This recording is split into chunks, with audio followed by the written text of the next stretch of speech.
few years, we have seen an increase of new technology coming forth. Because of this new technology, we are seeing an increased participation in social media as well. We have quickly seen the word progress from writing letters and sending telegrams to being able to send a message over the phone in less than 2 seconds. As technology continues to grow, as well as increased social media usage, we are seeing less and less people reading for entertainment and for information as well.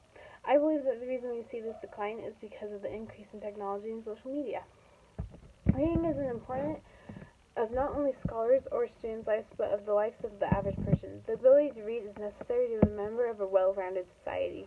It is proven that reading develops many skills including reflection, critical thinking, imagination, induction, and vocabulary. Professor Patricia Greenfield, a UCLA professor of psychology and the director of Children's Digital Media Center in Los Angeles, conducted a study in a classroom where she gave students internet access during the class while other students didn't have internet access. At the end of the class, the students were tested about what was discussed in class. The results were that the students without internet access performed better on the test than the students who had the access. The students with the access seemed to not process what the speaker said nearly as well as the students who didn't. With the new movement of technology, we are seeing it being used more and more in the classrooms. As a college student, I've seen the use of it in almost every single one of my classrooms. Gone are the days of turning assignments in person or taking notes with a paper and pencil. Instead, almost every student has a laptop in front of them in the classroom. We are starting to see more technology and internet even in elementary schools and middle schools. While technology and having internet in the classroom can be beneficial, I also believe it can take away from the benefits as shown by the study done by Professor Greenfield. Technology changes the way children think and focus. Humans have many different characteristics. Some of these include the capacity to reflect, reason, and draw conclusions based on our knowledge and insights. The way a child thinks makes up many aspects of who they are and what they do. All of these new technologies shape the way we think. They can change how we think in ways such as obvious and subtle, unintentional and deliberate, and even advantageous and detrimental. Children's brains are still developing, and by frequent exposure to technology, it is wiring differently than the generations before. A technology writer, Nicholas Carr, has observed that the emergence of reading encourages our brains to be more focused and imaginative. The rise of the internet has strengthened our ability to scan information rapidly and efficiently, but lacks the things that reading can give us. One thing that technology lacks to give us is attention. Attention can be thought of as the gateway to thinking.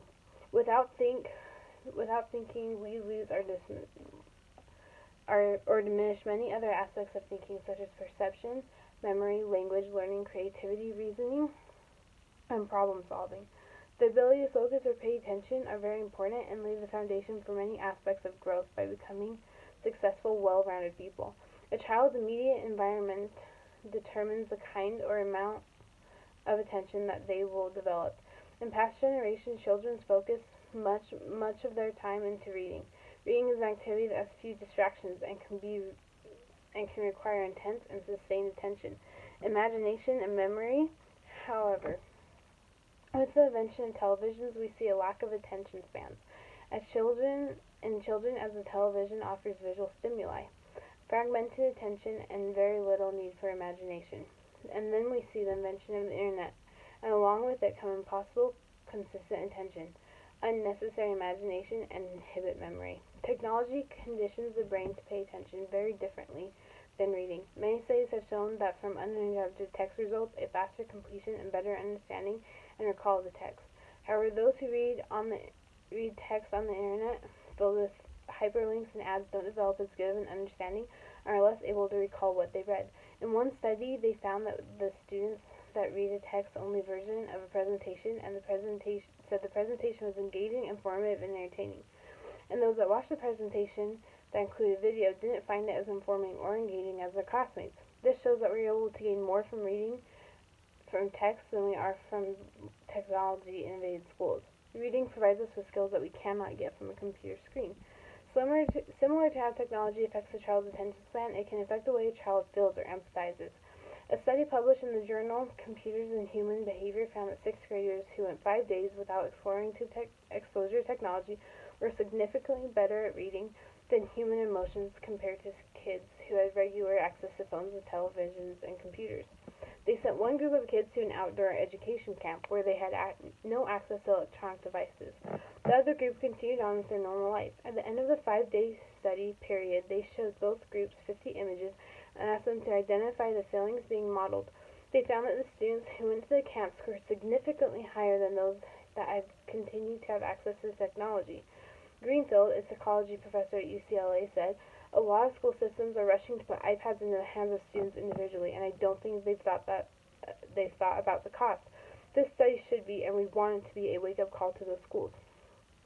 It is important that students and children are able to receive an education that will give them skills needed to be a successful adult. A school that takes away books and reading and replaces it with screens will take away an important part of education that can have damaging results in the future."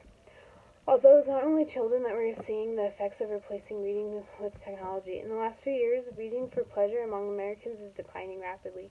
Reading books requires effort, concentration, and attention, but it gives you thoughts and feelings you can't achieve through a screen. While people who spend multiple hours a day at computers or staring at their phones often feel that they have been reading all day. However, what we read online, such as emails and news, books, and musical reviews, short articles, and more, is a pathetic alternative to literature. Oftentimes, what we read on the internet has only been written in the last 10 years. Because of this, we are missing out on the stimulus and the fruits of thoughts and feelings. Without reading great literature, our society will become less attentive, more self-focused, and less educated. It is time for a return to reading. It is also believed that people reading on screen read slower and less accurately and less comprehensively than they do on paper. Modern screens and e-readers can fail to adequately recreate certain experience of reading on paper. Many people even miss the tactile experience that come with reading on paper. Screens can also drain more of our mental resources by reading on them, make it harder to remember what we have read as well as comprehend.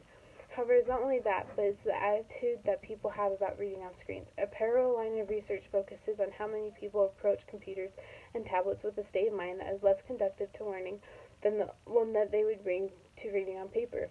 There is certain physicality in reading that makes reading on paper more constructive to learning, remembering, and comprehending what you read. The reason reading on paper is different from reading on screen is because we often think of reading as a cerebral activity concerned with the abstract. This includes thoughts, ideas, themes, metaphors, and motives. However, our brain regards text as physical objects. In most cases, paper books have a more obvious topography than on-screen text. You are able to hold it in your hand and see the book from beginning to end, and read the whole text without losing sight of it. In these features of a book that make it more easily navigable to form a coherent mental map of the text. Most screens and e-readers don't offer that intuitive navigation of text, and it inhibits people from mapping the journey in their minds of what they have read. Because of this, people are less likely to remember what they read, how much they've read, and to truly understand what they have read. Overall, I believe that while technology is amazing and will continue to advance in amazing new ways, reading a book the old-fashioned way is more beneficiary.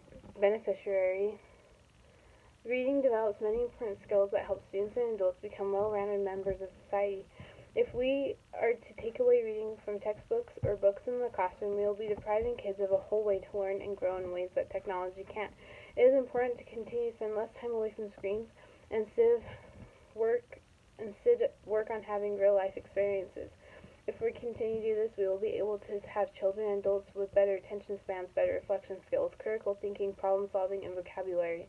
We will be more learned as a society as a whole. If we continue to put more technology in schools, we will continue to build a society where distractions is the norm.